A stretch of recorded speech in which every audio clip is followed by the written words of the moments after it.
Hey everyone, today I'm going to show you how to connect Wi-Fi on your Samsung Galaxy S26 Ultra. So I'm provide full guide.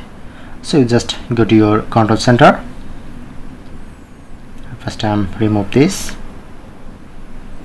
to remove. Okay, just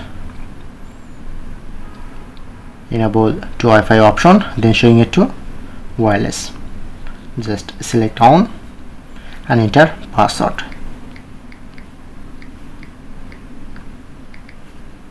Press on to connect, and now successfully connect my Wi-Fi. Or if you want to connect Wi-Fi using your QR code, press on to scan option. Just take a QR code and scan QR code to connect Wi-Fi. Or if you have QR code on your gallery, press on, showing it to QR code, press on done. Okay, and now connect to your Wi-Fi. So that's it.